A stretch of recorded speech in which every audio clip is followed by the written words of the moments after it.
merupakan buku yang akan juga terkait, yaitu tentang sumber daya. Khususnya bagaimana sumber daya itu bisa meningkatkan keunggulan daya saing. Itu intinya di buku kami. Sebelum kami kupas selanjutnya, ini saya beralih.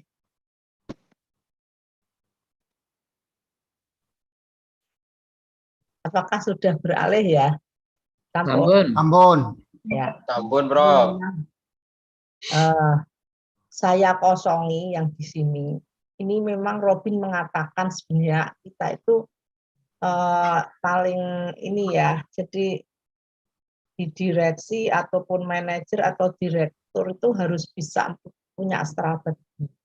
Keunggulan dari kepemimpinan itu adalah punya strategi.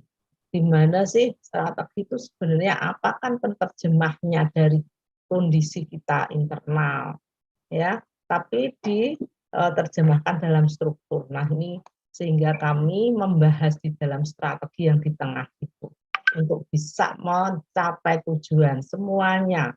Mungkin para pembaca nanti strategi itu apa toh? Itu di tengah-tengah di mana kita tuh bisa goal.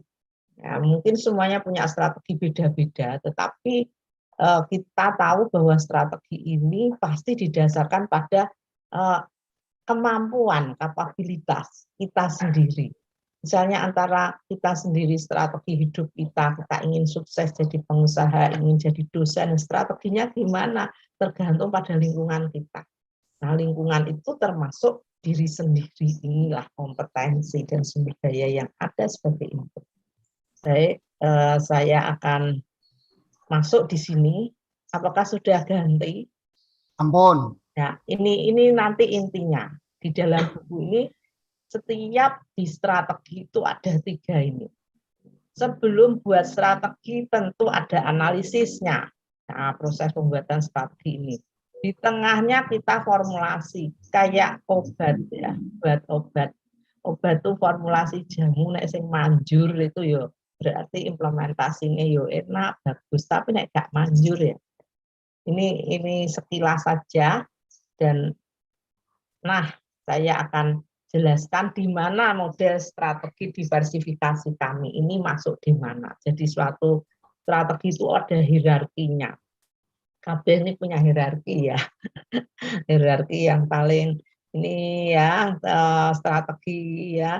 Tentu kita pasti akan tahu yang pertama adalah kita punya visi. Nah, visi itu gimana kita mewujudkan, how to be, gimana untuk mencapai. Jadi visi itu untuk mencapai itu visi, jangan untuk mencapai misi dan visi. Misinya enggak. Misi itu sekarang. Apa yang kita lakukan? How to do. Ya. Jadi kalau visinya Universitas Semarang itu mewujudkan ya sumber daya insani yang berdaya guna. Nah, visinya ke arah sana. Nah, misinya how to do, apa yang dilakukan biar bisa mewujudkan sumber daya yang daya guna itu. Ya, misinya ini menyelenggarakan pendidikan yang bermutu. Ya, termasuk begini. Nah, kalau pendidikannya bermutu itu tentunya ya dosennya ya bermutu, SDM-nya. Ya, nanti berarti mahasiswanya ya bermutu. Artinya bisa dipakai ya, maksudnya tuh bersaing gitu. Kalau misalnya daftar kemana, perusahaan mana, dan bisa kerja di mana itu sukses. Gitu. Nah, misinya itu kita bisa mewujudkan bagaimana suatu lulusan itu berdaya saing. Ya, sehingga kami tidak bukunya, kalau bukunya zaman dulu terus tahun berapa yang diajarkan ya gimana mahasiswa bisa bersaing. Maka para dosen ini membuat riset setiap tahun ya, dari berdasarkan riset itu yang terkini maka dibuatlah buku. Nah, buku inilah yang akan dipakai oleh para mahasiswa ya supaya mahasiswanya itu keren gitu ya. berdaya saing. Maka buku ini bisa nanti silahkan ada masukan-masukan gitu, karena nanti penggunanya adalah mahasiswa maupun di sini bisa yaitu pengusaha. Di sini kalau ada pengusaha, khususnya pengusaha small medium enterprises atau UMKM atau startup, ya. Jadi di dalam model strategi kami adalah masuk di corporate strategi. Ini strategi induknya, ya. Itu mungkin yang perlu saya sampaikan. Nah, sekarang saya pengen bisa nge-share buku ya. Ini saya buku yang akan kita bahas. Buku ajar yang kita bahas. Nanti bab 1 sampai 3 itu saya bahas, sedangkan bab selanjutnya adalah Pak Paulus.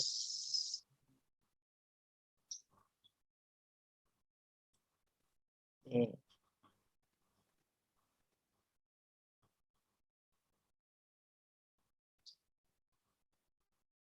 Nah, ini memang masih konsep, ya, belum kami publish. Apakah bisa dilihat?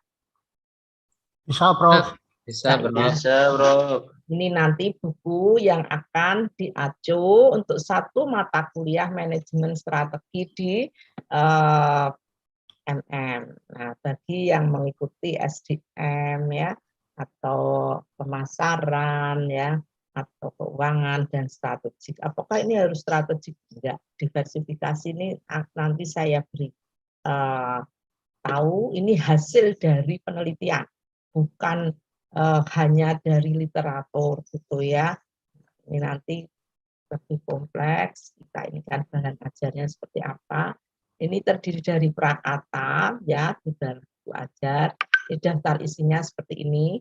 Jadi kalau Bapak Ibu kalau mau baca itu yang dibaca pertama itu adalah daftar isi, ya. Baru yang lain jangan gambar tok gitu. Ya nanti gambar-gambarnya ya ada tambah, tapi ini intinya dulu, ya. Jadi saya membahas 3 ini, bab 1 pendahuluan, bab 2 teori, bab 3-nya analisis lingkungan, termasuk analisis SWOT dan sebagainya. Nah, Pak Paulus nanti strateginya, desain organisasi itu Pak Paulus, ya. Nah, tapi saya sekilas saja, ya. Ini ada model. Bisa langsung ini kelihatan? Kelihatan? Kelihatan, Prof. Ya. Kelihatan, Bro. Nah, ini membahasnya pendahuluan. Nah, pelajari mahasiswa diharapkan bisa menjelaskan konsep manajemen strategik. Jangan sampai apa itu konsep manajemen strategik? Apa ya? Itu loh, pokoknya yang itu loh Bu, yang mencapai tujuan, ya bagus gitu. Nah, apa intinya? Ya, manage, how to manage. Jadi kita ini di Magister Manajemen itu urusannya adalah dengan manusia. Nah, manusia itu kan punya beberapa pikiran. Kalau saudara itu akan memanage 3 manusia, ya pikiran, ya berarti ada banyak persepsi 3. Kalau 10 ya 10, maka enggak gampang, ya, memanage orang. Nah, ini gimana yang strategik itu? Sehingga kalau pemimpin bisa strategiknya itu, ya, memanage stok tanpa ada strateginya, ya kurang, berarti nggak bisa ya biasa-biasa aja lah, nggak bisa bersaing, ya nggak punya keunggulan. Nah, kita harus strategi. Itu, nah, strategi dengan strategi itu beda. Ya. Terus di sini ya implementasi. Nah, biasanya nek teori-teori tok lah, S2 ini kan 44 SKS, yang 42 bisa. Itu nanti yang diajarkan implementasinya. Ya. Namun tetap di model-modelnya. Nah, model manajemen strategik itu banyak. ya. Sehingga jangan sampai kita ini ketinggalan zaman.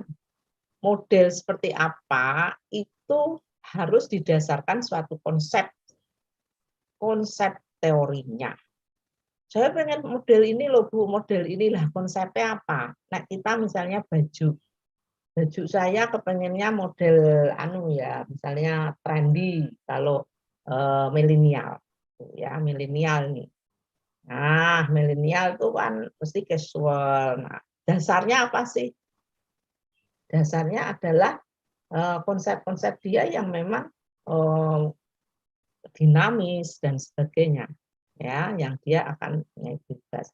Jadi buku ini kami minta pendapat itu karena kalau milenial sekarang itu nggak butuh hard copy, gitu ya. Tapi disuruh lihat di ini aja di Google, gitu ya, di HP ya itu. Jadi tantangan sekarang itu pada tidak butuh hard copy, tapi langsung buka. Namun karena langsung buka, kadang itu kalau baca ya serampangan. Jadi nggak dapat apa-apa mahasiswa itu, apalagi online gini. Saya tanya ya, kamu kok nggak bisa ya? Wah sasarannya ini. Nah, kalau buku ini bisa bermanfaat, saya yakin mahasiswa kami ini yang di master itu ya bisa menjelaskan konsep-konsep manajemen strategik dan implementasinya ya. Ini ya. Nah, kita juga bicara model-model ini, kita tadi sudah bicara analisis lingkungan eksternal. Apa sih sebelum kita strategi, kita harus merespon perubahan-perubahan yang ada di lingkungan kita. Sekarang ini setelah pandemi jadi endemi. Pada waktu pandemi, jadi waktu kita normal itu ya. Waktu era normal itu pelanggan itu ya tuntutannya ya kita lihat value-nya itu beda dengan yang pada waktu pandemi. Waktu pandemi itu tuntutannya ditambah. Pelanggan itu ingin semua produk itu higienis, ya sehat. Terus pokoknya memperhatikan kesehatan. Jadi kalau kita misalnya lingkungan kita, misalnya kita ada beli ya, misal suatu PKL gitu ya, UMKM PKL yang laris gitu, misalnya kita lihat apa ya jualan apa gitu ya. Terus kita mau beli di lapak itu, kok nggak pakai masker ya? Ini apa yang jual ya? Wah, jadi nggak jadi. Atau, orang-orang kok itu apa jualannya kok nggak ditutupi ya? Wah, terus nggak jadi. Nah, ini lingkungan eksternal, berarti pelanggan itu sudah menuntut plusnya, value, persepsi value-nya sudah beda. Ya, jadi tidak aja enak aja kalau beli makanan, tetapi harus bersih. Nah, sekarang berubah lagi di eksternal kita ini yaitu endemi. Apa endemi? Ya, kita boleh ya sudah nggak pakai masker gitu tuh ya. Ya sudah balik lagi sekarang yang wis ora nganggo masker bakule ya ora apa-apa gitu ya. Maka kita lihat kafe-kafe, resto, perusahaan yang lainnya itu berubah untuk menanggapi eksternal ini. Ya, kita lihat sekarang bahwa tuntutan tidak hanya produk yang bagus, tetapi harus sehat ini eksternal dan apa yang kita ini kan adalah di lingkungan internal. Internalnya gimana kita bisa buat perubahan-perubahan itu nggak gampang. Nah, didiversifikasi itulah kita akan merubah. Jadi kalau yang kena pandemi pada waktu itu adalah banyak sektor. Nah, ini sehingga kita lihat kan di sini ada perumusan strateginya.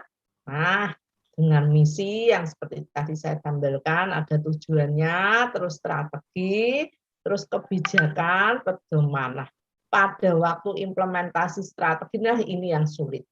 Jadi misalnya UMKM di penelitian kami. Jadi kebetulan UMKM batik. pada waktu pandemis, pada waktu sebelum pandemi laris.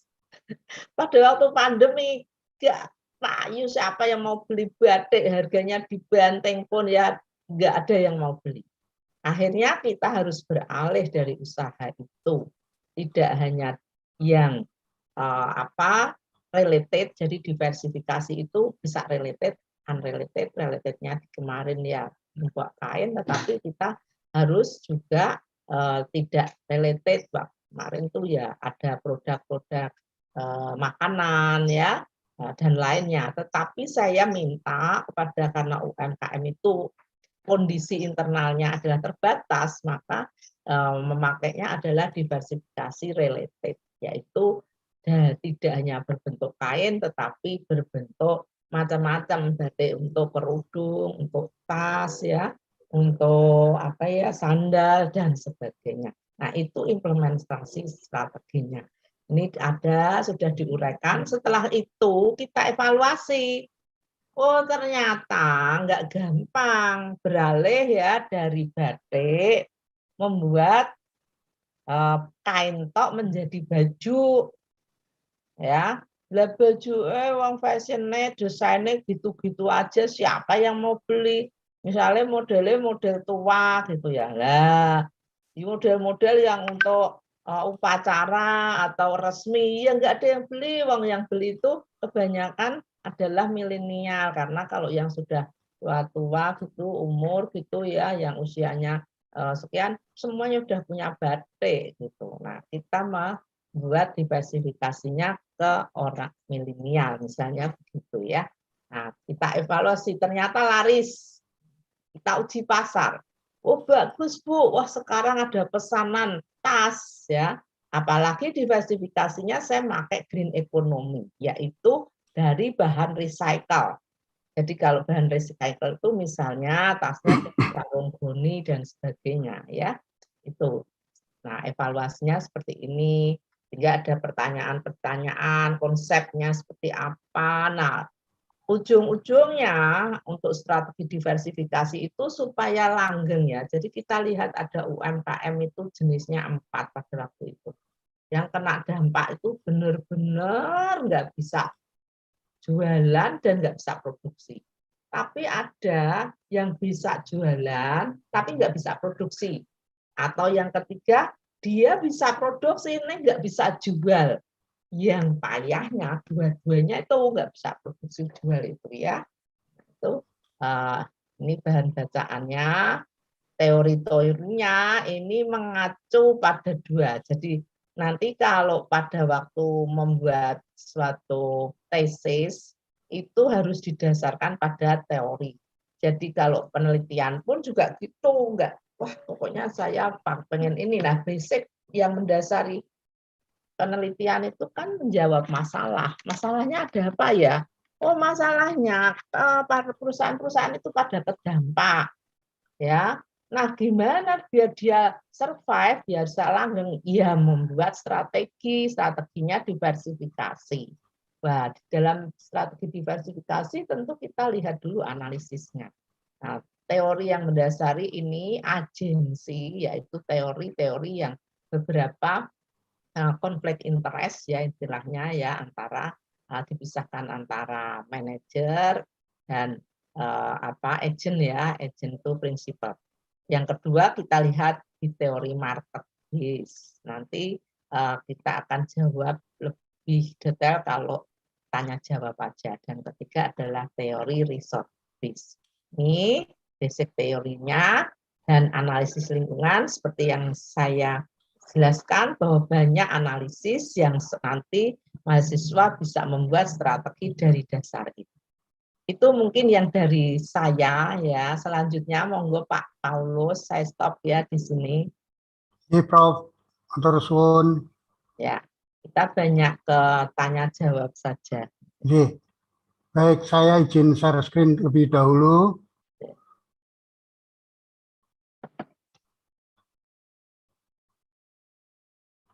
Mudah-mudahan ini teman-teman sudah bisa melihat. Sekarang saya akan turunkan dulu seperti yang tadi sudah disampaikan Prof. Casey.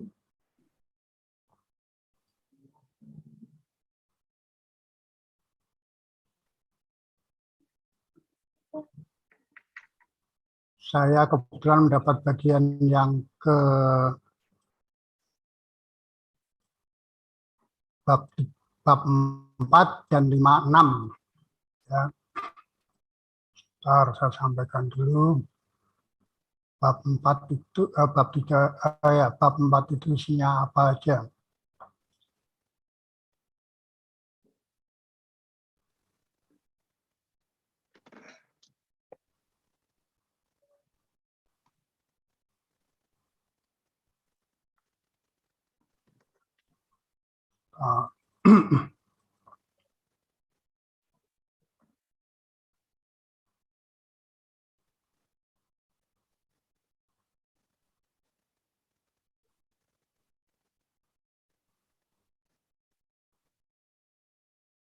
Itu untuk analisa SWOT sudah ada, jadi saya dari bab 3, saya langsung ke bab 4. Nah, di bab 4 itu lebih banyak kepada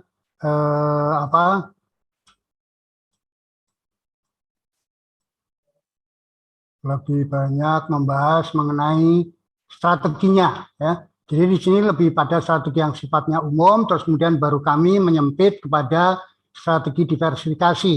Jadi itu kami mulai dengan bagaimana mengenai strategi, aras daripada strategi, seperti tadi sudah disinggung oleh Prof. Kesi, ada di tingkat korporasi, kemudian ada di tingkat bisnis, dan di tingkat fungsional. Nah, pada strategi ini saya langsung memulai dengan bagaimana kita harus membangun strategi, ya.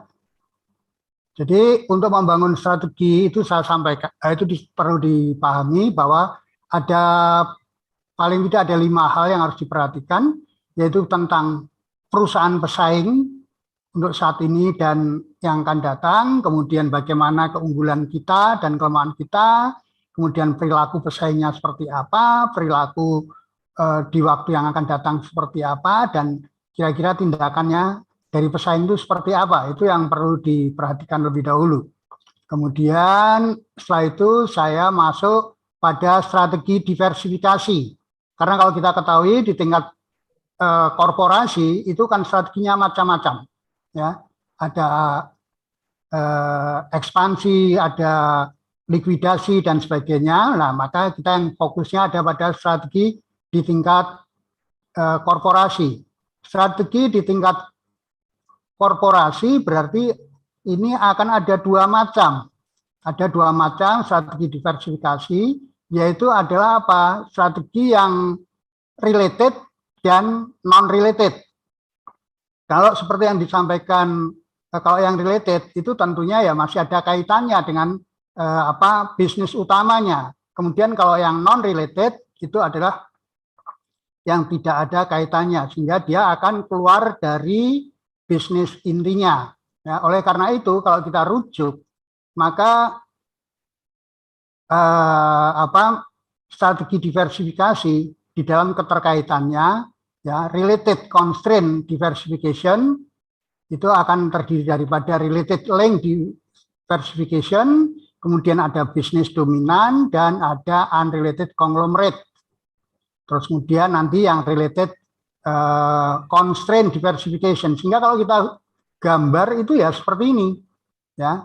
Kita kaitannya bagaimana antara operasional dengan corporate related diversification itu akan menjadi ada 4 seperti itu. Nah, itu sudah kami jelaskan secara detail di buku kami, ya. Sehingga kalau kita lihat kenapa kok perusahaan harus melakukan diversifikasi. Nah, ini karena apa? Yang namanya perusahaan itu kan dituntut adanya pertumbuhan organisasi. Bisnis kan harus berkembang. Karena teman-teman tahu ya bahwa yang namanya bisnis itu adalah berorientasi jangka panjang, bisnis harus berorientasi pada profit, dan harus ada pertumbuhan. Nah, disinilah makanya pertumbuhan itu menjadi menjadi salah satu dasar perhatian kenapa kita perlu melakukan diversifikasi, ya. Makanya kalau kita lihat itu pertumbuhan itu bisa kita katakanlah dengan cara konsentrasi, jadi tetap aja, atau kita melakukan diversifikasi, atau kita melakukan go internasional dan sebagainya. Ya, nah itu itu adalah pertimbangan-pertimbangan daripada diversifikasi. Contoh daripada pertumbuhan ya. Kita bisa ambilkan contoh misalkan PT Jarum. PT Jarum itu kan bergeraknya awalnya adalah di bidang rokok. Ya. Tapi kemudian dalam perkembangan usahanya apa? Dia masuk merambah ke Hartono Istana Elektronik, dia memproduksi Polytron. Bahkan yang terakhir itu adalah dengan masuk ke perbankan, ya BCA. Nah, itu contoh daripada bagaimana dia melakukan perluasan bisnisnya, melakukan diversifikasi. Ya. Terus kemudian yang berikutnya juga bisa kita lihat, ya. Nah ini yang lebih jauh. Jadi strategi diversifikasi itu ada 3. Ada yang bisnis yang terkait, ada bisnis yang tidak terkait, dan ada bisnis terkait dan tidak terkait. Jadi hanya ada perusahaan yang hanya menekuni satu jenis usaha saja, misalkan keuangan, ya perbankan, ya udah dia menekuni perbankannya saja. Tapi ada juga yang kemudian keluar dari perbankan, masuknya kemana? Masuknya misalkan industri sekuritas, industri multi finance, industri asuransi. Nah, itu sebenarnya masih merupakan bisnis yang terkait, tapi juga bisa dia masuk ke bisnis-bisnis yang lain yang tidak ada kaitannya. Ya. Ini contoh-contoh. Seperti kalau teman-teman baca beberapa waktu yang lalu, BNI itu kan juga begitu. Dia juga melakukan apa? Melakukan strategi diversifikasi dengan mengakuisisi salah satu bank kecil yaitu Bank Mayora yang akan dijadikan apa? Dijadikan sebagai bank digital. Ya. Nah itu juga sebetulnya masih masuk kepada bisnis yang terkait. Jadi dia melakukan strategi diversifikasi tapi melalui bisnis yang terkait. Itu contoh yang terakhir itu adalah Bank BNI. Nah, ini ada beberapa yang perlu hal yang menarik yang terkait daripada diversifikasi, ya. Baik yang diversifikasi bisnis terkait maupun tidak terkait, itu ada hal-hal yang menarik yang bisa kita cermati lebih lanjut. Kemudian pada bagian yang berikutnya, kita akan sampai kepada yang namanya eksekusi strategi diversifikasi. Ya, eksekusi strategi diversifikasi.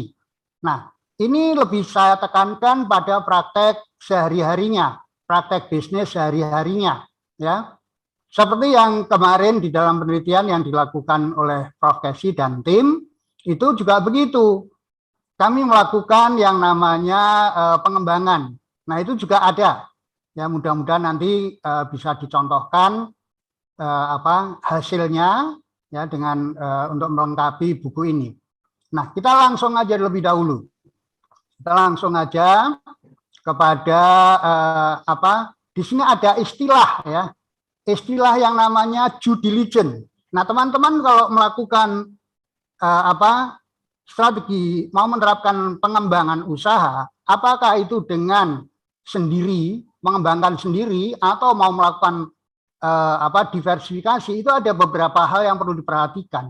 Kalau teman-teman melakukan usaha sendiri, artinya mengembangkan bisnis sendiri, maka tentunya tidak lepas dan senantiasa harus kita awali dengan yang namanya studi kelayakan.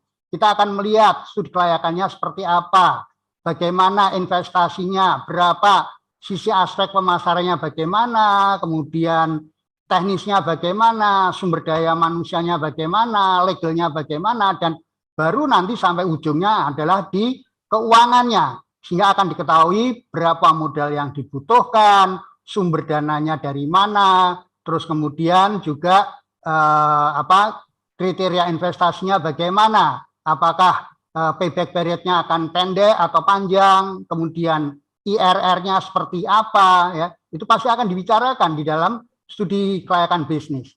Nah, tetapi kalau dalam melakukan pengembangan usaha dengan menggunakan yang namanya akuisisi ataupun merger, itu langkah yang lebih cepat ditempuh itu adalah dengan menggunakan due diligence. Ya, due diligence itu sama sebetulnya dengan studi kelayakan, tetapi ada perbedaannya, ya, ada perbedaannya. Kalau studi kelayakan itu kita harus membuat proyeksi-proyeksi ke depan sehingga data itu merupakan perencanaannya.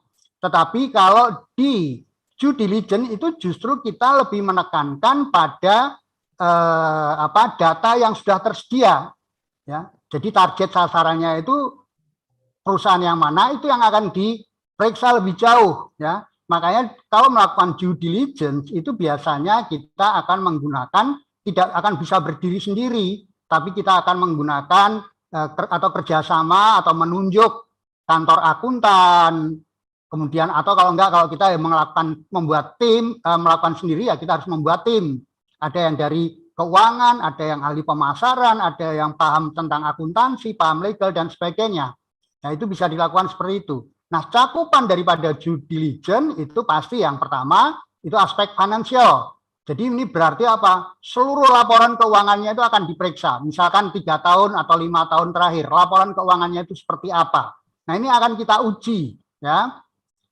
Dicek. Berarti di sini diperlukan ada keahlian mengenai akuntansi, keahlian audit. Kemudian juga masalah perpajakan. Ini juga perlu kita lihat. Jangan sampai nanti kita terjebak, ya. Terus kemudian aspek legalnya, aspek administrasi, aspek lingkungan, aspek sumber daya manusia dan sebagainya itu pasti harus dilihat di dalam due diligence, ya. Jadi ini akan dilakukan oleh perusahaan angkor yang akan melakukan merger maupun dalam melakukan merger ataupun melakukan akuisisi. Ya, boleh dilakukan sendiri, tapi juga dengan membentuk tim, tapi juga bisa menggunakan tenaga-tenaga konsultan. Nah, bagaimana sebelum itu dilakukan? Sebelum dilakukan, kembali lagi, perlu ada yang namanya Memorandum of Understanding, perlu ada perjanjian antara perusahaan yang akan mengakuisisi atau perusahaan yang akan mengajak merger. Ya, kenapa seperti itu? Karena kan itu menyangkut rahasia, menyangkut isi perusahaan orang lain, makanya di situ harus ada kesepakatan. Karena bisa jadi nanti setelah dilakukan yang namanya due diligence, ya ternyata apa? Tidak ada kecocokan. Nah, kalau tidak ada kecocokan, maka perusahaan yang akan melakukan akuisisi, perusahaan yang akan mengakuisisi atau perusahaan yang akan mengajak merger tadi, dia tidak boleh membocorkan rahasia-rahasia perusahaan. Oleh karena itulah makanya diatur di dalam Memorandum of Understanding. Ya. Nah, sekarang bagaimana eksekusinya? Eksekusi itu bisa dilakukan dengan investasi secara mandiri. Secara mandiri. Ya. Artinya apa? Kita harus membuat perencanaannya, kita harus mempelajari aspek pemasaran, aspek MSDM, aspek teknis, legal, dan ujung-ujungnya adalah aspek keuangan. Ya, jadi harus membuat suatu studi kelayakan. Nah, ini kemarin sempat dilakukan, ya, sempat kami lakukan bersama di bawah pimpinan Prof. Kesi. Tim peneliti itu sempat melakukan, ya, bagaimana kalau dia ada perusahaan UMKM yang melakukan ekspansi. Ya, waktu itu kalau nggak salah modalnya sekitar 200 sampai 300-an juta. Ini tuh meskipun kecil, ya, jumlahnya nggak sampai miliaran, tetapi tetap kami harus mengajari, membuatkan bagaimana cara membuat studi kelayakannya. Satu hal buat teman-teman sekalian yang harus diperhatikan, kalau membuat studi kelayakan, kalau sampai dengan aspek pemasaran, aspek yang pertama, kalau aspek pertama itu sudah tidak layak, stop, jangan diteruskan. Ya, jangan diteruskan, karena nanti sia-sia. Ya. Karena kalau aspek keuangan itu adalah aspek yang terakhir, ujung-ujungnya, yang itu akan nanti semuanya akan bermuara ke sana.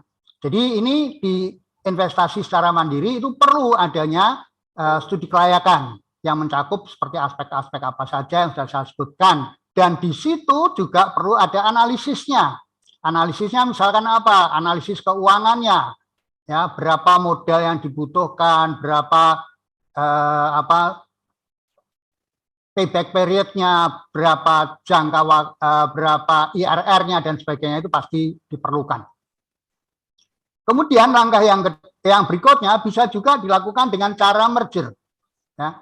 Kalau tadi kita kan kalau yang investasi sendiri itu kan kita harus mulai dari nol, ya, mengembangkan bisnis yang mulai dari nol. Tetapi kalau yang kedua ini adalah dengan merger atau dengan akuisisi, berarti apa? Kita sudah ada sasaran. Jadi ada perusahaan yang mungkin pertumbuhannya kurang bagus, ya perlu pembenahan, itu yang bisa kita ajak merger atau katakanlah dengan menggunakan akuisisi, ya dengan menggunakan akuisisi. Kalau akuisisi itu pasti apa? Berbeda dengan merger. Kalau merger itu adalah perusahaan A dengan perusahaan B. Misalkan perusahaan B dimerger dengan perusahaan A, berarti apa? Perusahaan B itu nanti semua kewajiban, semua aset dan sebagainya itu akan beralih ke pihak yang PTA. Tapi kalau akuisisi tidak. Kalau di akuisisi ini berbeda. Nah, kalau di akuisisi itu berbeda. Artinya apa? Kalau di akuisisi itu lebih menekankan pada apa yang namanya pengambil alihan kendali. Ya, kalau akuisisi itu adalah pengambilan alihan kendali.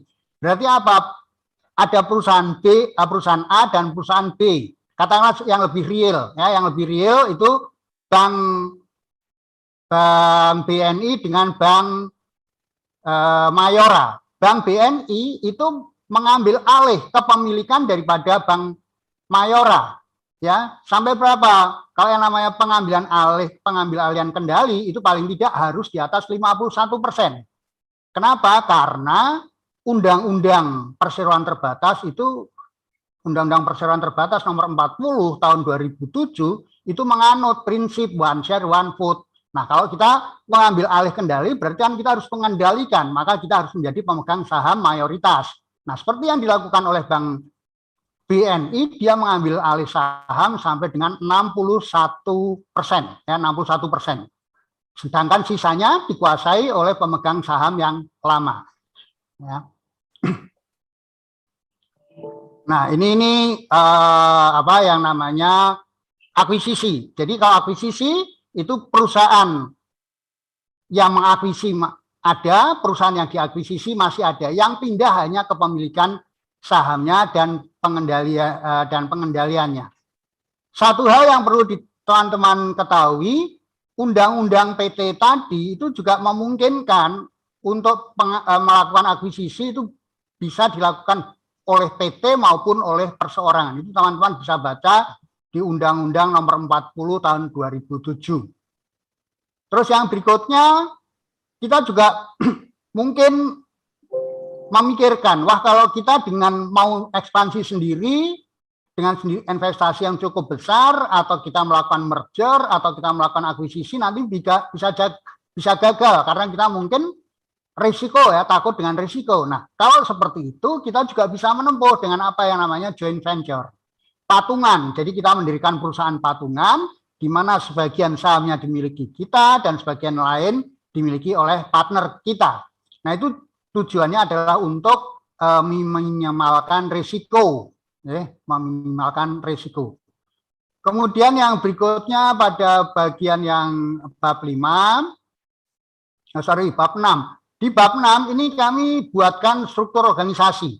Ya, di dalam struktur organisasi ini kami singgung bukan hanya masalah struktur organisasinya saja, ya, tapi kita juga perlu melihat, ya, kita perlu juga melihat yaitu apa tahapan-tahapannya, ya, tahapan-tahapan daripada perkembangan struktur organisasi itu seperti apa. Jadi tahap pertama strategi, kalau pendapatannya rendah, cakupan produknya terbatas, oke lah strukturnya sederhana. Tapi kalau udah berkembang ya nanti fungsional dan seterusnya, ya.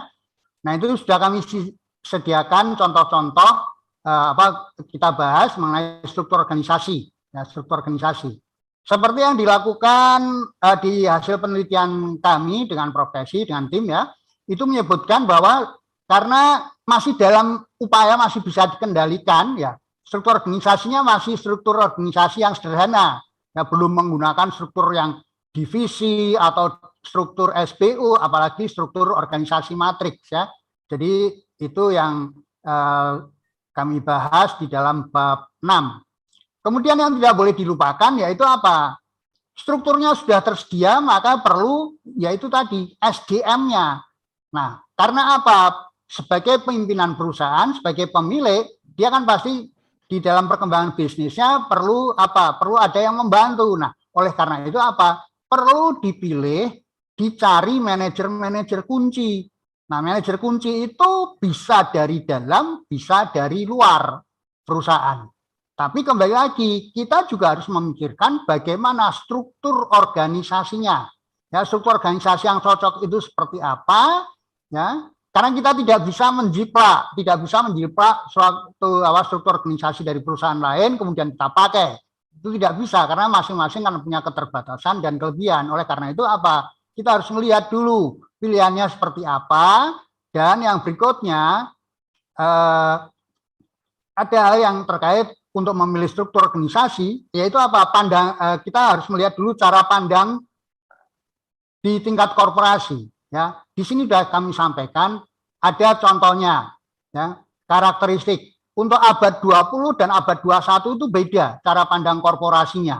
Ya, kalau organisasinya di abad 20 itu adalah piramid, tetapi kalau di abad 21 ini, milenium ketiga ini justru apa? Menggunakan model web atau jaringan. Ya, terus kemudian fokusnya dan sebagainya itu sudah kami sampaikan di situ. Terus pada bagian yang terakhir yaitu adalah memilih manajer kunci. Nah, di dalam memilih manajer kunci ini kita harus hati-hati. Ya, kalau misalkan kita mau merekrut orang dari luar perusahaan, ya pasti biayanya mahal. Ya, biayanya mahal. Karena dia orang yang kita bajak atau orang yang kita rekrut, ya pasti dia minta gajinya yang lebih bagus, tunjangan yang lebih bagus, fasilitas yang lebih bagus, dan sebagainya. Sementara kalau kita ambil dari dalam, ada tidak? Kalau memang dari dalam itu ada, ya itu bisa kita dan orangnya perilakunya baik, terus dia loyal terhadap perusahaan, jujur dan sebagainya, ya mungkin bisa dipromosikan untuk memegang menduduki suatu jabatan tertentu. Jadi pemilihan ini tentunya pemilihan tenaga sebagai manajer kunci, sebagai pembantu pemilik, pembantu direksi, itu tentunya harus mempertimbangkan banyak hal, ya.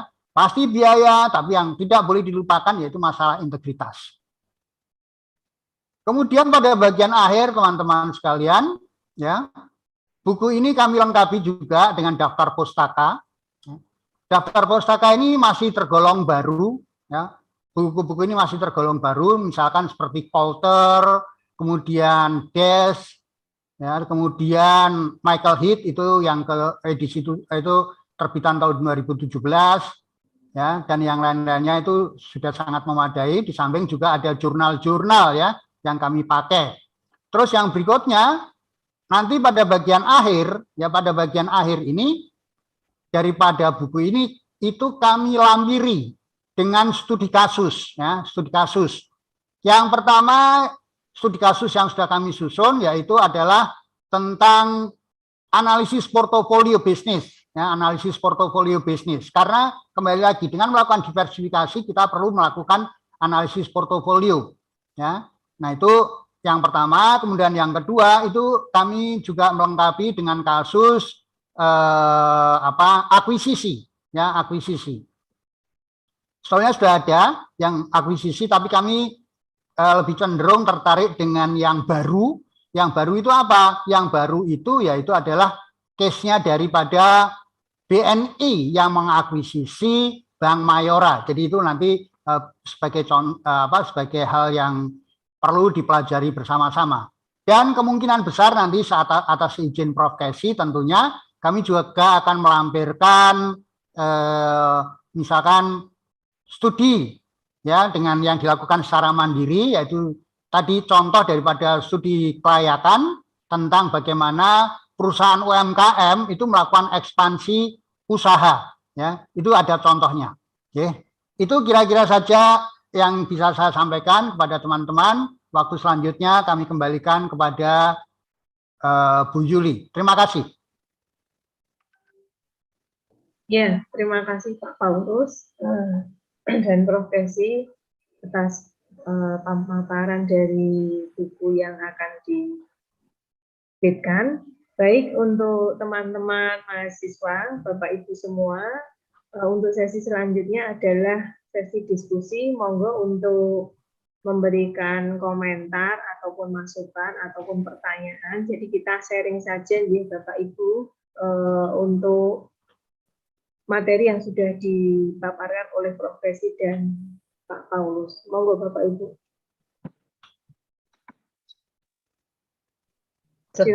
Sebutkan NIM-nya dari jurusan apa ya. Terus profesinya apa. Oh ya Prof, sebelum kita lanjut, saya mau matur dulu bahwa ini kita rekam, ya, ini kita rekam karena nanti kan untuk mencatat masukan-masukan dan sebagainya, sehingga itu akan bisa kita pakai untuk penyempurnaan buku kita, Prof. Matur suwun, Prof. Matur nuwun, Jadi ini uji ya, uji keterbacaan dari buku sebelum kami publish, terbitkan ya. Ini tentu dibaca dulu oleh pengguna. Nah, khususnya pengguna-pengguna ini misalnya Pak Nunung, Pak Widiatmono, Pak Septia, Mbak Aryani, Pak Rudi, ini kan nanti sebagai pengguna ya. Tentu kita minta satu. Silahkan, monggo. Apa saja yang tadi apa ya gitu yang terbesit di dalam benak dari para pembaca ini nanti yang tertarik di mana? Saya boleh komen, Prof? Oh boleh Pak Indarto. Ini sebagai pemangku ya, silahkan Pak.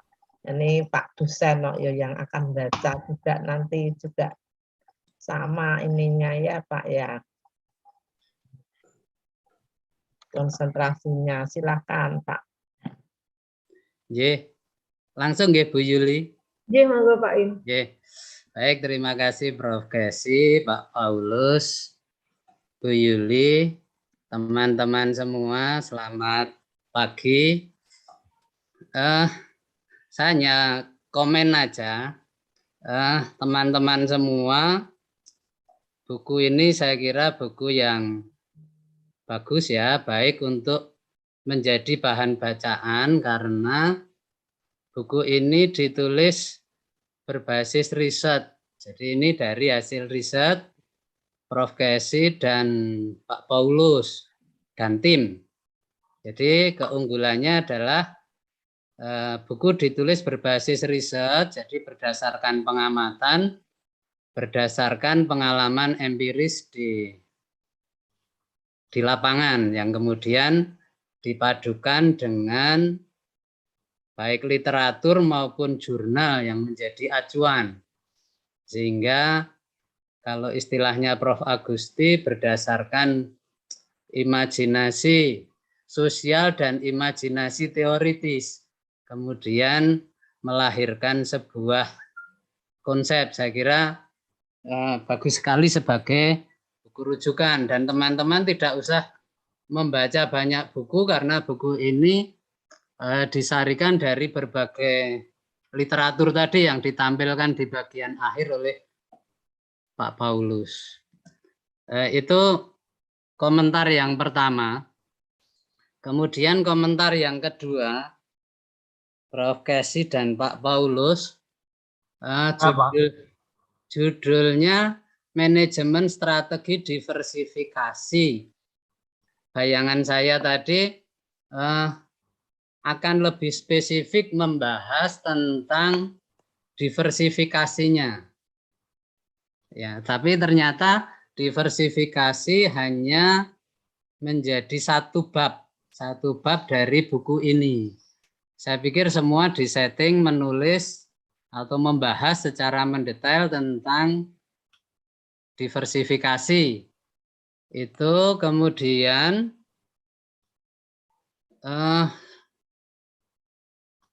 tadi ketika masuk di struktur, Pak Paulus menyinggung strukturnya masih sederhana karena menyesuaikan risetnya adalah di UMKM. Tetapi di bahasan sebelumnya itu membahas merger, akuisisi, joint venture yang notabene itu dilakukan oleh perusahaan-perusahaan besar. Jadi di situ mungkin perlu sinkronisasi begitu ya, karena contoh di atasnya itu apa yang dilakukan oleh perusahaan-perusahaan yang sudah relatif mapan, tetapi ketika merumuskan strukturnya itu based on riset sederhana karena risetnya UMKM. Itu saja sih Pak masukan saya. Kemudian diversifikasinya itu di bab berapa aja Pak Paulus? Diversifikasinya ada di bab 1, 2, 3, bab 4 Pak, pada strategi. Itu secara khusus membahas diversifikasi atau? Oke, secara khusus pertama kita bahas secara umum, terus kemudian secara spesifik membahas mengenai strategi diversifikasinya. Itu bayangan saya tadi diversifikasinya itu adalah yang spesifik pada objek yang diteliti. Misalnya batik tadi kan, di batik kok sepertinya belum muncul ya Pak. Itu saja Bu Yuli, Pak Prof Kesi dan Pak Paulus. Sebentar saya matur nuwun. Matur suwun Pak. Inputnya Pak. Akan kami tambahi ya nanti ya. Kami sudah buat buku manajemennya diversifikasi khususnya memang untuk UMKM. Sudah diterbitkan tahun lalu 2020. Nah ini karena kenapa lebih general, karena kami ingin supaya match ya karena manajemen strategik ini kan kita di UMM ini tentunya ada yang enggak semuanya ya basicnya itu dari pertama itu ada dari ekonomi, sehingga kami juga harus mencantumkan dulu grand teorinya, istilahnya begitu. Jadi tapi masukannya bagus, terima kasih Pak In, nanti akan kami lengkapi. Silakan yang lain. Monggo Bapak Ibu bisa memberikan saran atau sharing yang ada di lingkungan Bapak Ibu semua, mungkin untuk penulisan yang akan datang bisa digunakan untuk perbaikan di buku ini lebih lengkap. Monggo silakan Bapak Ibu. Izin Bu Yuli. Izin, monggo Mbak Aryani. Saya tadi tertarik dengan yang disampaikan tentang penunjukan manajer kunci, baik internal maupun dari eksternal. Terus tadi saya juga tertarik dengan kolom-kolom tadi yang disampaikan Pak Paulus tadi tentang yang tahun 2020 dan 2021. Walaupun tadi saya mengikutinya agak maaf Pak Paulus kurang gamblang gitu ya. Jadi mungkin ini agak sharing aja sih mungkin sifatnya.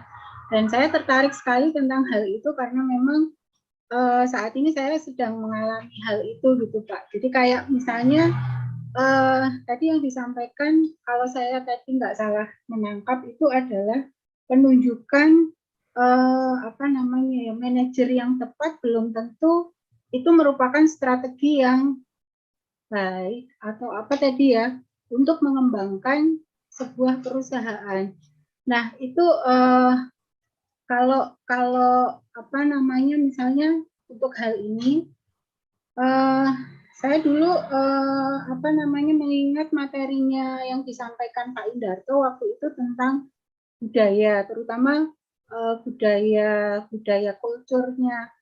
Kebanyakan, tidak semua sih, tapi kebanyakan orang Indonesia, terus orang yang masih istilahnya ya zaman sekarang gitu ya. Jadi kayak tadi keterkaitan dengan penunjukan manajer internal, manajer kunci baik dari internal ataupun bisa juga dari eksternal.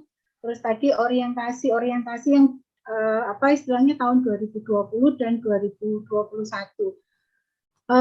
Boleh tidak ya Pak untuk misalnya itu tuh saya meminta maaf ya Pak Paulus, meminta penjabaran yang mungkin agak lebih apa ya istilahnya lebih dalam sebelum mungkin saya nanti mungkin membaca bukunya dalam implementasi apa ya istilahnya implementasi untuk melakukan strategi perusahaan itu. Mungkin itu Pak. Terima kasih. Baik Mbak Aryani. Jadi saya singgung mengenai masalah manajer kunci. Ya, manajer kunci. Jadi manajer kunci ini bisa diambil dari internal maupun dari eksternal. Nah, kalau kita lihat ya, kalau yang dari internal itu tentunya ada pertimbangan-pertimbangannya.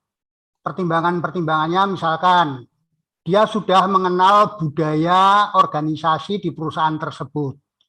Kemudian dia tentunya sudah mengenal teman-teman, dia sudah mengenal kebiasaan-kebiasaan, ya, dan dia juga sudah paham tentang apa yang diinginkan oleh pemilik perusahaan atau pimpinan perusahaan, pucuk pimpinan perusahaan.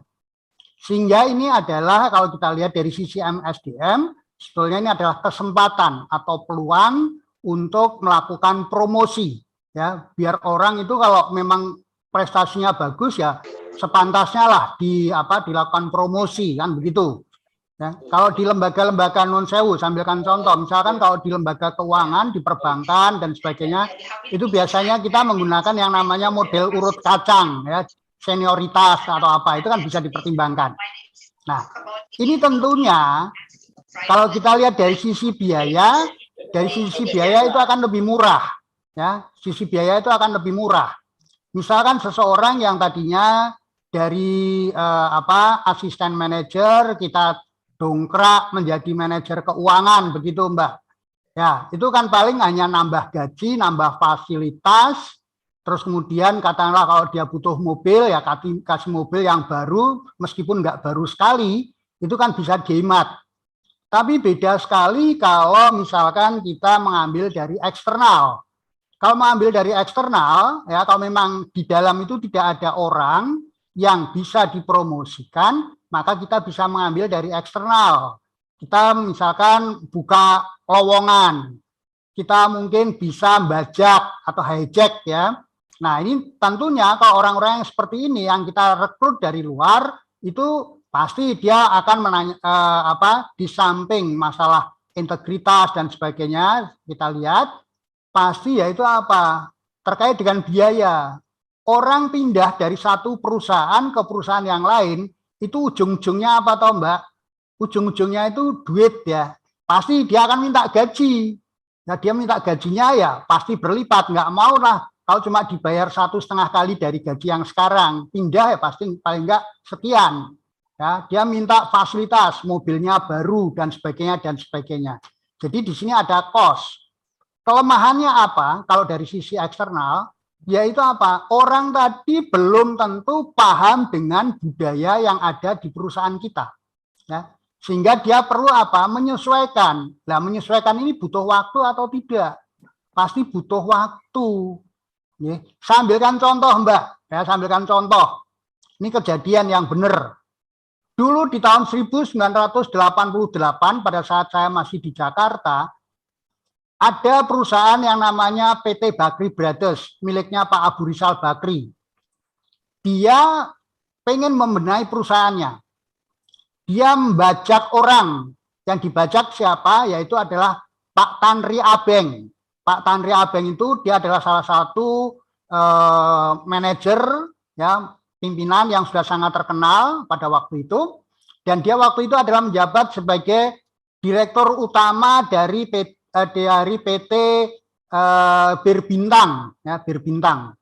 Birbintang itu miliknya Belanda. Dia sudah enak, sudah presiden direktur, gajinya sudah besar dan sebagainya, dan sudah mapan industri perusahaannya. Ya. Tetapi akhirnya dia mau bergabung dengan Pak Abu Rizal Bakri, dan pada waktu itu ada transfer fee-nya, Mbak. Transfer fee-nya waktu itu tahun 88 itu sekitar 1 M. Ya. Jadi dulu dikenal sebagai 1 million rupiah transfer fee-nya untuk Pak Tanri Abeng tadi. Nah, ini Mbak, contohnya, yaitu apa? Kosnya kan jadinya mahal. Padahal kalau misalkan Pak Tanri Abeng itu gagal, dia mundur, uang 1 miliar pada waktu itu ya enggak kembali, Mbak. Nah, ini yang contoh daripada contoh daripada rekrutmen yang dari luar, yang bajak orang.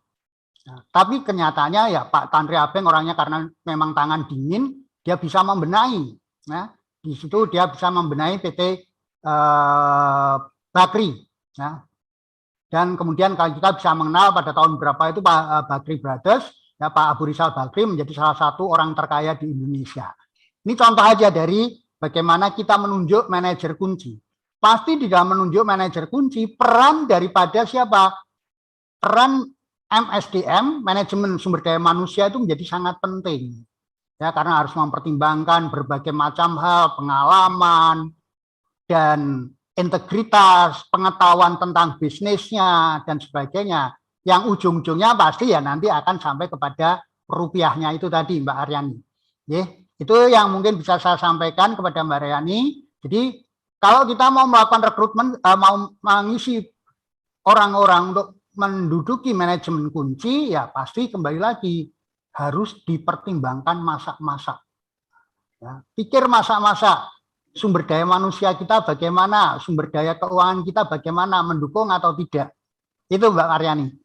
Mudah-mudahan bisa diterima. Kalau manajer berarti, mohon maaf nih Pak, artinya strategi perusahaan itu ada dari tadi kalau yang disampaikan Pak Paulus menurut itu kan ada di segmen macam-macam ya Pak, bisa segmen dari keuangannya, bisa mungkin dari SDM-nya, tergantung kebutuhan perusahaan ketika kita mau memulai dari mana dulu nih, atau misalnya saya menangkap Mbak. Jadi gini Mbak, tadi udah disampaikan oleh Prof. Kesi, kita itu kan bermainnya di strateginya, ya di strateginya. Sekarang di strateginya ini kan akan berkaitan dengan karena kita kan kaitannya tadi adalah dengan pengembangan.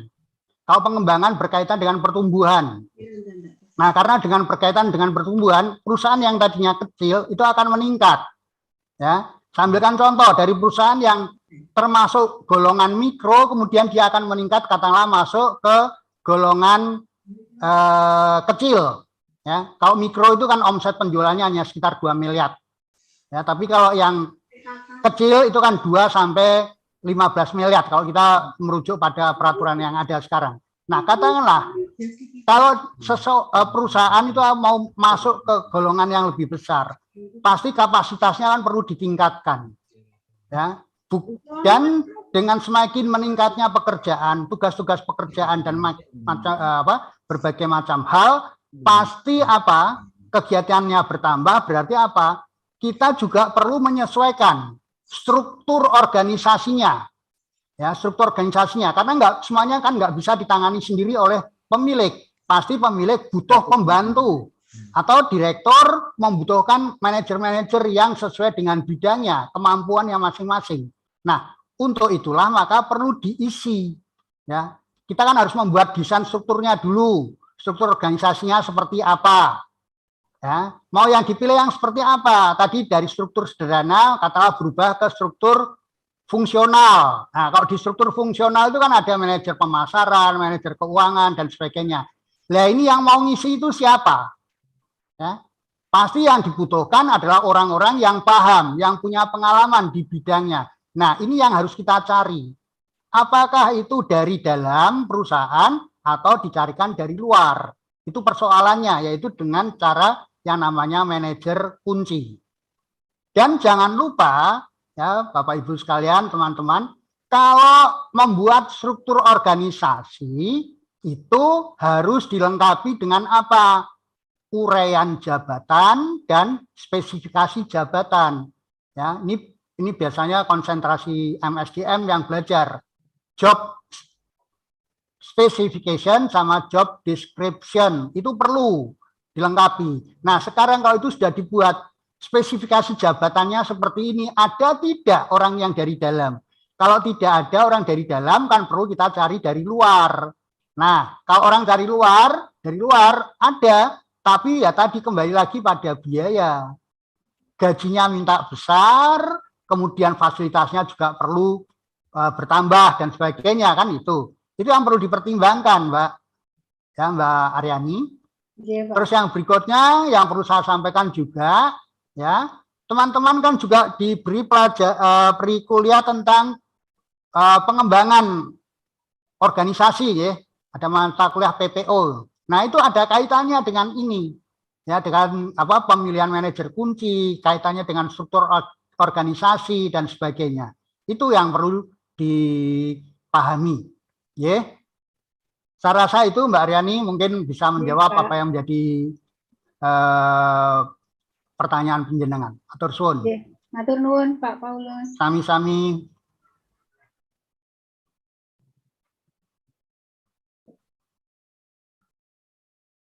Monggo Bu Yuli. Monggo untuk sesi selanjutnya. Mohon izin Bu Yuli. Ya, monggo Pak Mono. Terima kasih Bu Yuli, Pak Paulus, Prof. Diksi.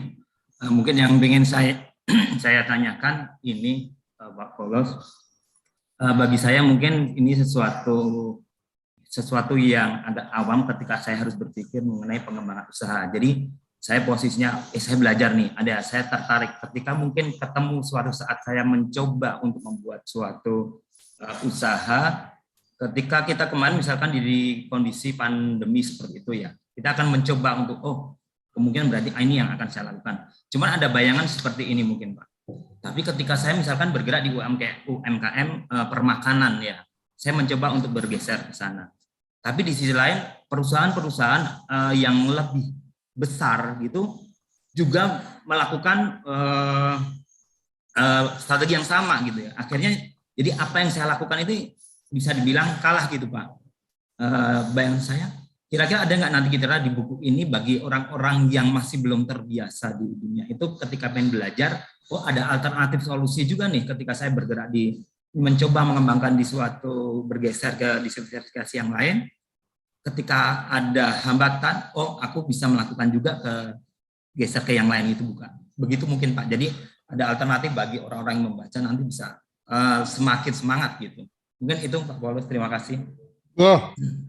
Terima kasih Pak Widyatmono. Ya, jadi sebetulnya kalau saya sebelum menjawab apa yang ditanyakan oleh Pak Widyatmono, saya perlu mengutip apa yang pernah disampaikan oleh Prof. Indrawan Supratikno. Ya, kebetulan dulu beliau ngajar di USM juga, beliau mengampu mata kuliah manajemen strategik. Saya ingat karena pada waktu itu bersama-sama kami ada di suatu seminar, ya, beliau menyampaikan begini, sebetulnya ya, yang namanya pasar itu tidak pernah jenuh. Ya. Pasar itu tidak pernah jenuh. Yang jenuh siapa? Yang jenuh itu adalah manajernya. Ya. Yang jenuh itu adalah manajernya. Ya. Artinya apa? Disinilah dituntut, ya, dituntut bahwa yang namanya manajer, yang namanya entrepreneur itu harus kreatif, ya, harus kreatif. Dia harus bisa membaca seperti apa yang disampaikan oleh Prof. Desi tadi di depan, yaitu tentang analisis lingkungan, ya, lingkungan eksternal maupun lingkungan internal. Lingkungan eksternal pasti berkaitan dengan Polek Sosbudtek, ya, serta lingkungan mikronya, lingkungan industri, sehingga di sana pasti akan melihat adanya peluang dan ancaman. Sementara yang internal pasti harus itu akan berpijak pada yang namanya kekuatan dan kelemahan, kan begitu Pak. Sehingga dari sana baru dengan kekuatan yang kita miliki apa peluangnya bagaimana, itu kan kita baru matchingkan, kan begitu Pak. Ya, itu yang harus dilakukan. Nah, kembali lagi, seorang entrepreneur kembali dia harus bisa membaca lingkungannya, ya, perubahan-perubahan lingkungan, perkembangannya itu arahnya kemana. Oleh karena itu apa? Yang namanya manajer atau yang namanya entrepreneur itu harus kreatif, ya, harus kreatif. Makanya juga sudah kami profesi dan saya sudah menulis buku yang namanya manajemen inovasi, ya, manajemen inovasi. Mungkin itu kalau teman-teman yang ikut kuliah ya pasti di kuliah manajemen atau kuliah ya di semester 3 pasti diajari oleh profesi tentang manajemen inovasi.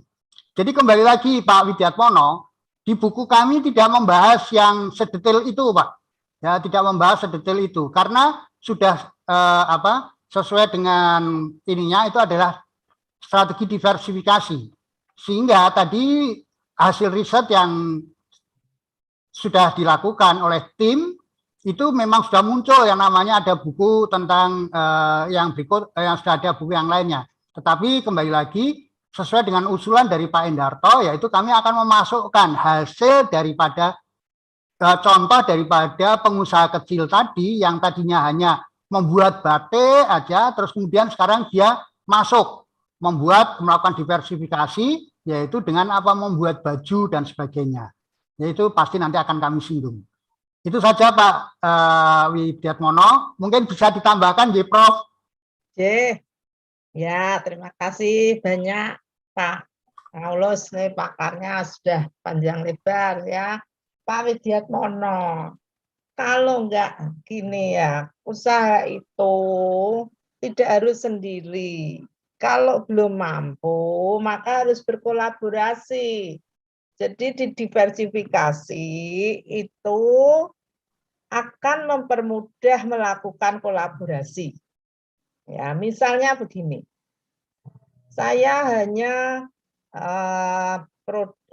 jual makanan, misalnya makanannya tempe.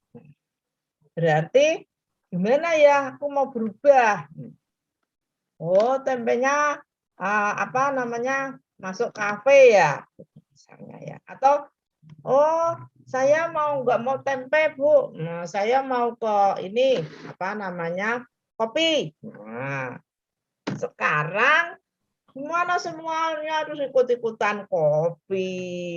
Ya, kita nggak boleh hanya ikut-ikutan. Tadi yang disampaikan Pak Paulus betul. Dan di buku ini konsepnya kan kalau market itu kan berarti teorinya market based view. Pandangan dari market itu sekarang adalah kopi-kopi yang paling disenangi kopi yang ada mesinnya. Ya, cappuccino, americano ya. Nah, kita lihat analisis lingkungan internal kita. Kalau mesin kopi itu paling minimal sing apik 50 juta. Loh, aku enggak punya sumber daya keuangan segitu. Nah, gimana caranya? Tapi aku punya kopi enak. Kopiku kopi misalnya kopi Blura yang enak gitu ya. Yang semuanya belum pernah mencoba. Taunya cuma cappuccino ini. Tak tambahi ya, nah, jadi tak nambahi. Tapi kalau kopi Blura tok, anak milenial enggak mau, ya. Kita buat diversifikasi. Kopinya enggak milenial tok loh, ini yang tua-tua ini seneng loh kopi santan Blura. Terus langsung berdatangan bapak-bapak, ibu-ibu yang zaman dulu kopi kelotok tok. Itu gayanya ke kafe, terus tanah nak milih paling-paling ya paling banter teh panas gitu. Jahe panas ada, gayanya ngopi karena ngikut anaknya. Mesti anak kita ini yang tua-tua mau makan di mana Dek, mau ya terserah. Nah, akhirnya kita ikut. Nah, ini menjadi lebih unggul karena mempunyai tadi berbeda dengan yang lain. Nah, strategi diversifikasi itu. Jadi tidak hanya kita melihat dari base yang dikatakan Pak Hendrawan tadi atau Pak Paulus bahwa pasar ya. Tetapi kita lihat aku nggak mampu kalau buat spaghetti. Saya itu nggak mampu ya spaghetti. Anak-anak zaman sekarang tuh lasaknya apa-apa ya. Saya tuh bisanya bikin soto kletuk. Nah, tak kasih soto kletuk ya lasaknya cari yang bikin, misalnya Bu Aryani, sini titipkan ke saya. Sini, saya jual, tapi bukan bikinan saya berkolaborasi. So, what's the meaning? Diversification strategy. Ya, itu mempermudah berkolaborasi. Ya. Daripada ya hanya only one unit usaha produk. Pada waktu saya usaha hotel saja, agak susah saya berkolaborasi.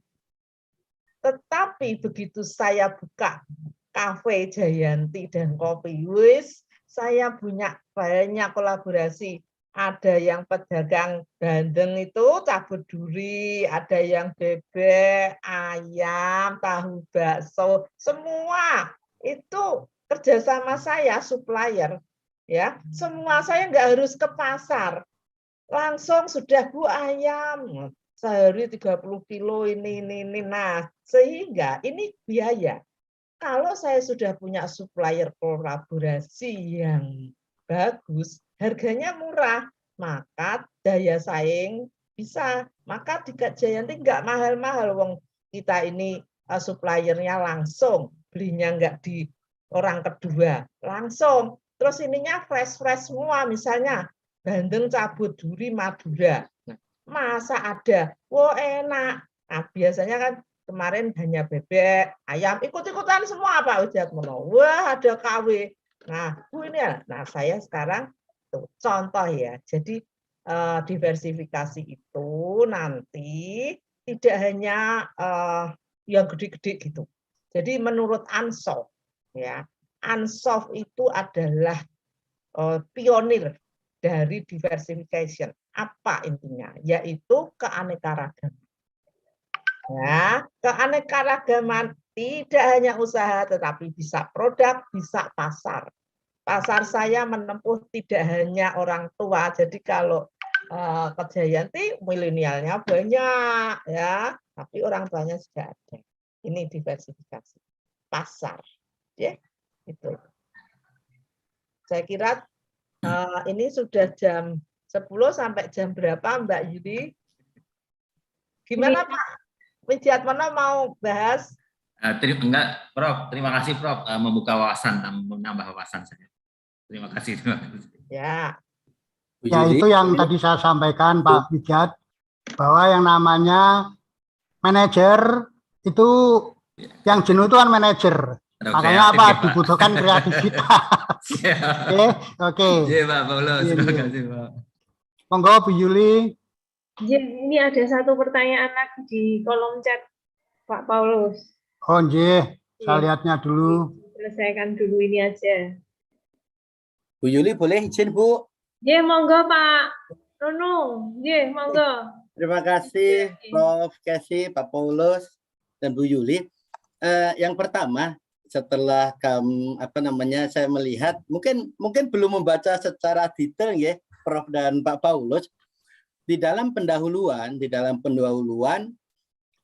saat ini kan yang ada di dalam kepala saya terutama, kami melihat diversifikasi ini ada banyak jenis, mulai dari related, non-related, kemudian vertikal, horizontal, konsentris, konglomerasi. Nah, apakah sebenarnya apabila di dalam pendahuluan tersebut itu apakah memungkinkan untuk ditambahkan satu pengetahuan umum, sebenarnya diversifikasi related non-related itu dilihat dari apanya? Kemudian kalau misalkan dilihat dari target marketnya adalah vertikal dan horizontal, kemudian dari produknya adalah konsentris dan konglomerasi. Nah, itu yang pertama, apakah memungkinkan seperti itu, sehingga saat ini beberapa buku yang kami baca ini kan ada beberapa jenis itu Prof dan Pak Paulus yang tadi saya sampaikan seperti itu.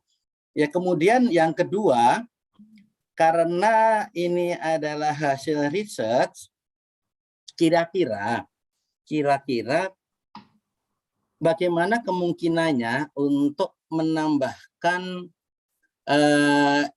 case-case, contoh-contoh case di dalam UMKM tersebut yang related, non-related seperti apa, vertikal, horizontal seperti apa, atau bahkan tentang variasi produk, konsentrasi dan konglomerasi seperti apa, dan juga bagaimana tentang hasil riset tersebut pasti ada kesimpulan sebenarnya key success faktornya untuk diversifikasi untuk UMKM ini sebenarnya apa sih?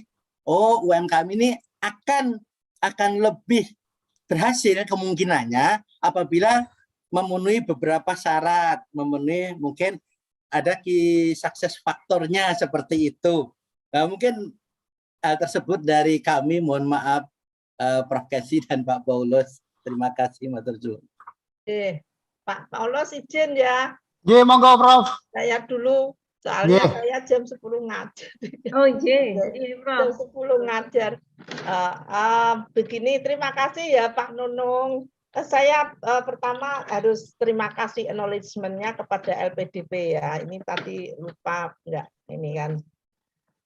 Jadi kami terima kasih kepada Lembaga Penelitian ya Dana Pengelola Keuangan LPDP yang telah membiayai riset kami, juga kepada Universitas Semarang, juga Kabupaten Blora sebagai riset mitra kami, sehingga bisa membuat buku ini. Mudah-mudahan bermanfaat. Terima kasih. Dan Pak Nunung, betul yang disampaikan ya, sebenarnya yang mana toh Bu, UMKM itu saya dulu pada waktu menerapkan strategi diversifikasi ini ditentang.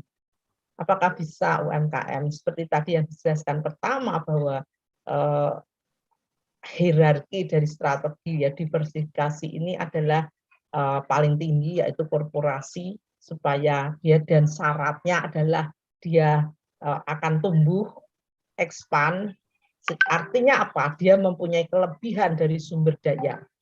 Nah, tapi apakah saya di situ sudah menentang dalam syarat-syarat itu? Apakah itu hanya dipunyai oleh suatu perusahaan besar?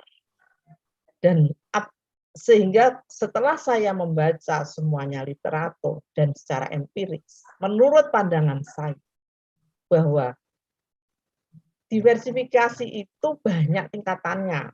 Dari level kecil sampai degree-nya banyak. Kita tidak hanya mengacu pada konglomerat saja. Konglomerat itu kan yang sudah memang tinggi, ya mempunyai ya. Nah, maka kita lihat, wah itu konglomerat, itu mesti sugih, ya.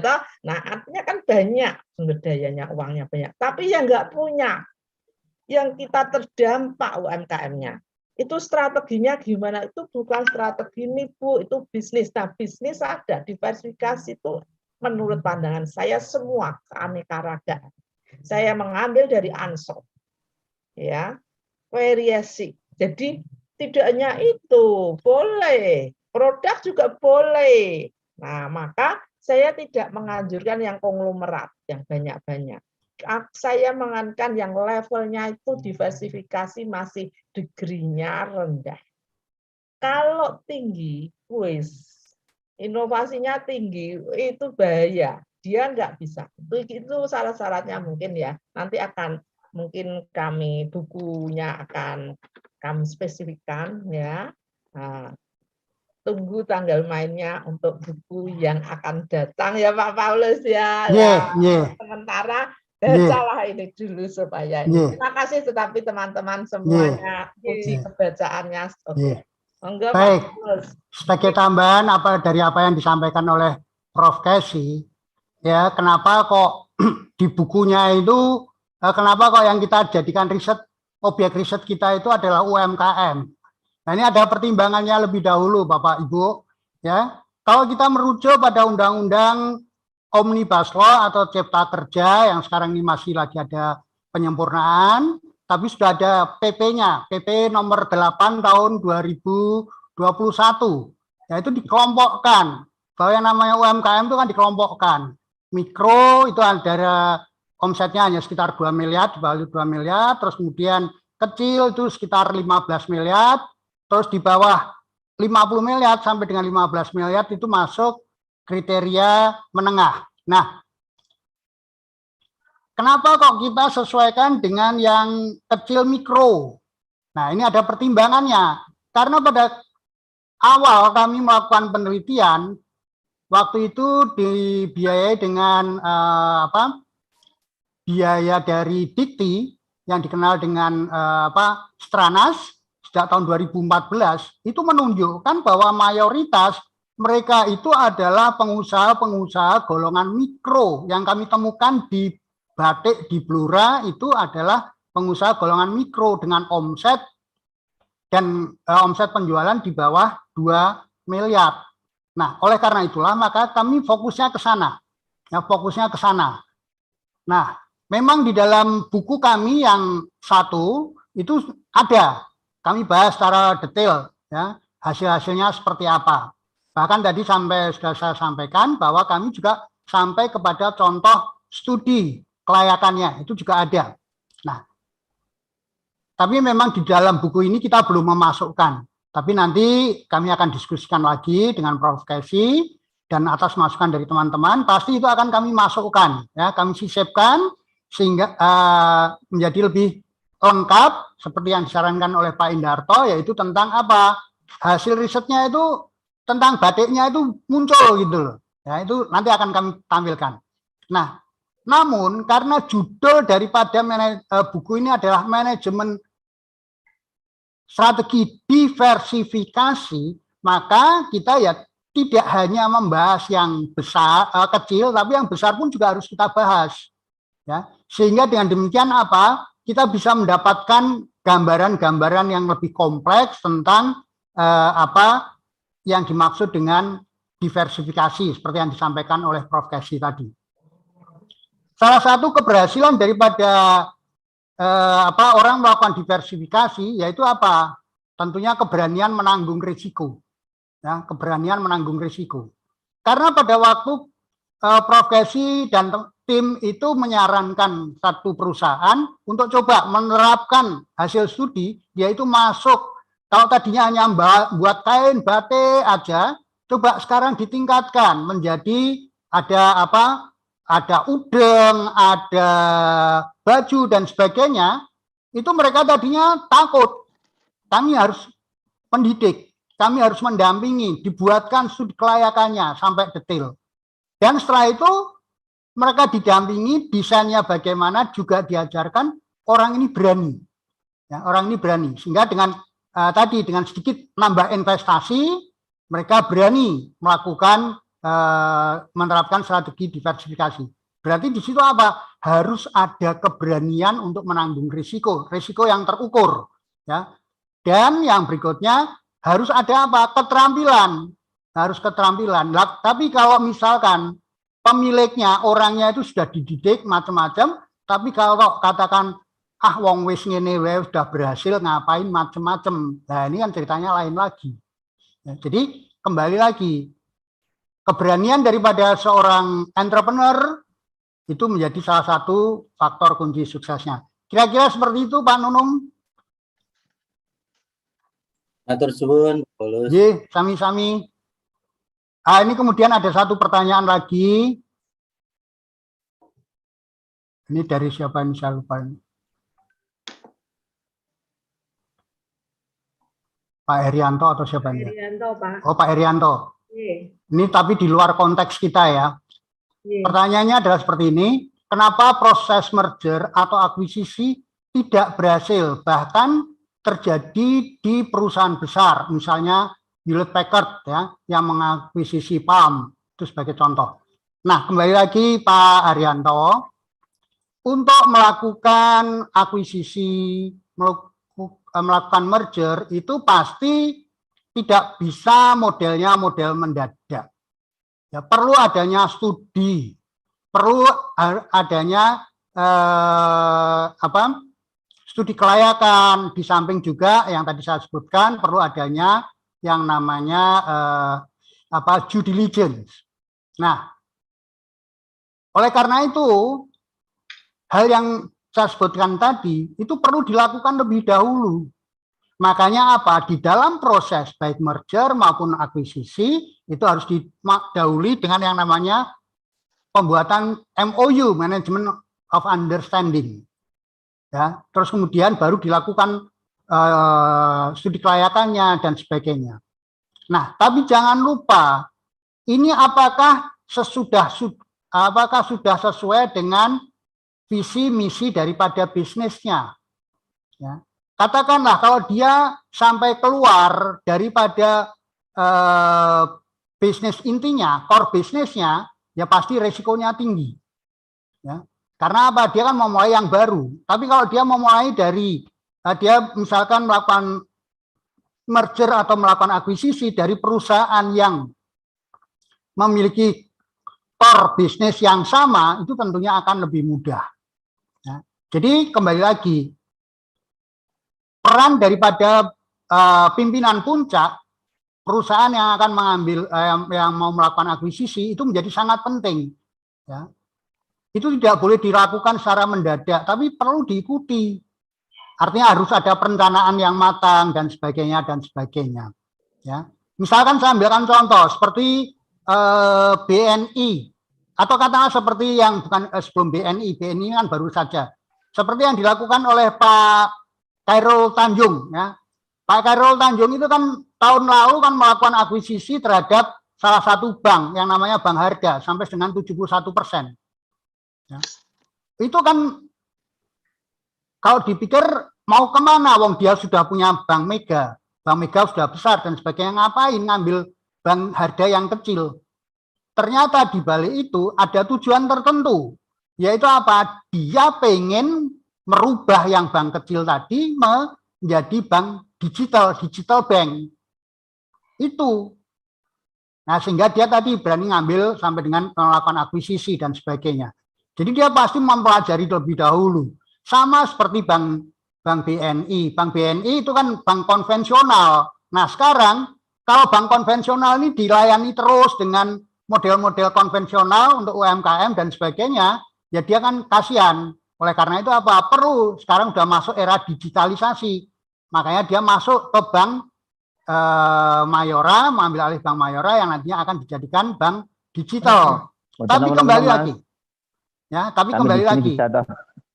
Kegagalan dan sebagainya itu tergantung pada bagaimana awalnya. Ya, bagaimana hasil daripada studi kelayakannya maupun due diligence-nya. Ya, kalau memang itu sudah tidak cocok ya jangan dipaksakan. Dan kembali lagi, baik akuisisi maupun merger itu ibaratnya kan seperti orang menikah ya, seperti orang kawin. Dulu pada waktu masa pacaran itu kan wah baik ya, yang kelihatan kan baik-baik. Ya. Tapi setelah menikah dalam perjalanannya mungkin bisa apa? Kebiasaan buruknya muncul. Nah, rumah tangganya ribut. Akhirnya apa? Gagal. Kan seperti itu. Jadi kembali lagi, kuncinya kalau mau melakukan akuisisi maupun merger, ya tadi, studi kelayakan bisnisnya perlu benar-benar dilacak, perlu dibuat secara matang, dan demikian juga dengan due diligence-nya. Ya, dengan due diligence-nya itu hati-hati sekali. Ada yang sampai disembunyikan enggak? Nah, bagaimana kebiasaan manajemennya dan sebagainya itu perlu dipahami dengan baik. Itu kira-kira Pak Haryanto, mudah-mudahan bermanfaat. Terima kasih. Ya, baik Bapak Ibu semua, ini berhubung kita waktunya sudah melebihi batas. Kalau dalam diskusi ini bisa kita simpulkan bahwa beberapa masukan yang tadi diberikan antara lain perlu satu sinkronisasi berkaitan dengan tulisan yang ada di dalam buku mengenai kaitannya dari yang membicarakan perusahaan besar ini kemudian disinkronisasi kembali dengan yang difokuskan di perusahaan ini adalah di perusahaan kecil. Kemudian penambahan materi yang berkaitan dengan diversifikasi yang tidak hanya di satu bab tetapi lebih menyeluruh dari awal hingga akhir. Kemudian berkaitan pula dengan beberapa pertanyaan yang kaitannya penting bagaimana mencari satu orang yang tepat, yang di sini kaitannya dengan manajer untuk yang akan dijadikan sebagai satu manajer kunci dalam keberhasilan perusahaan. Ini dilihat dari apa yang dimiliki oleh perusahaan, kekuatan dan kemampuan dari perusahaan. Kemudian kaitannya dengan bagaimana upaya dari UMKM apabila terjadi satu kegagalan. Ini perlu satu manajemen inovasi serta kolaborasi dari beberapa usaha yang lain. Kemudian juga berkaitan pula dengan bagaimana kesuksesan dari diversifikasi, akuisisi maupun merger. Ini perlu satu keberanian yang berkaitan dengan jiwa entrepreneur, kaitannya dengan inovasi, kreativitas, kemudian juga perlu satu peninjauan studi kelayakan dan due diligence dari perusahaan tersebut. Kurang lebih seperti itu kalau yang bisa kami simpulkan. Terima kasih untuk kehadiran Bapak Ibu semua, Prof. Kesi dan Pak Paulus sebagai narasumber, serta Pak Indarto yang sudah banyak memberikan masukan.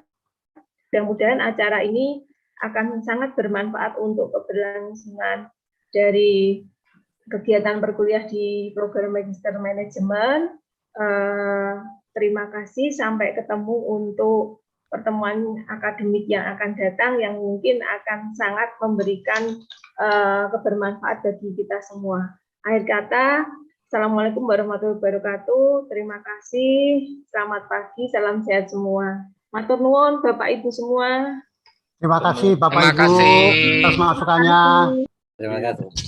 Matur nuwun, Prof. Matur nuwun, Prof. Pak Kesi. Paulus, Terima Pak, terima kasih. Saya izin pamit.